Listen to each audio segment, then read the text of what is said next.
মা, আমি চুরি করিনি। হৃদয় বিদারক সুইসাইড নোট।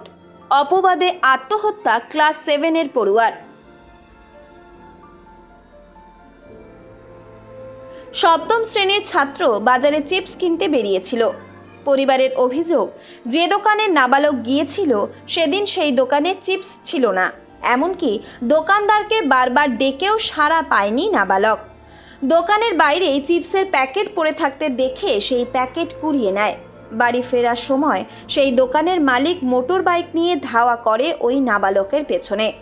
এরপর ওই নাবালককে পাকড়াও করে চুরির অপবাদ দেয় এবং সর্বসমক্ষে বাজার এলাকায় কান ধরে উঠবস করায় এবং মারধর করে বলে অভিযোগ।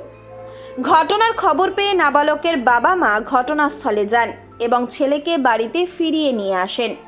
কিন্তু ছেলে চোর অপবাদ সহ্য করতে না পেরে একটি সুইসাইডাল নোট লিখে বাড়িতে থাকা কীটনাশক খেয়ে নেয়। তারপরই তাকে তমলুক মেডিকেল কলেজে ভর্তি করা হয়। সেখানেই মৃত্যু হয় ওই নাবালকের।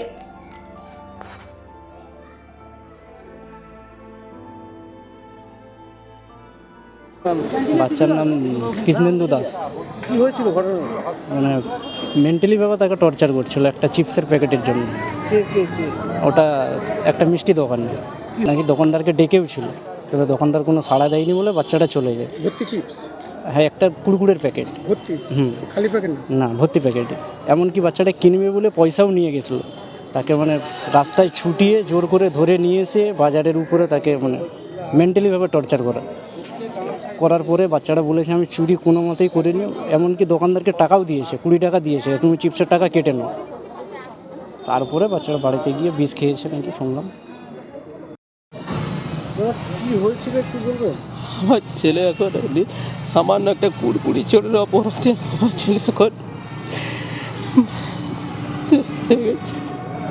দোকানে ছিল না।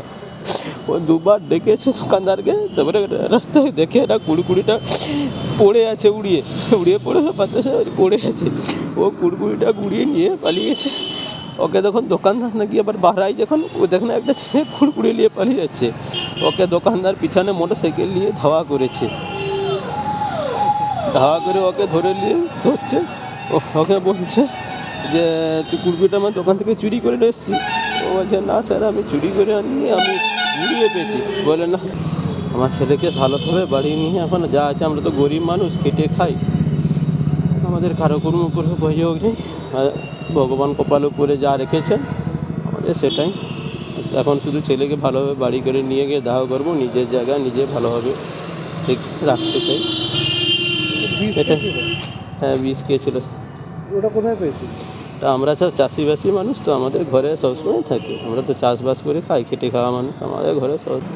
আপনার নাম? আমার নাম জগন্নাথ বেরা। বলুন। জগন্নাথ বেরা। কি চাইছেন আপনারা এখন?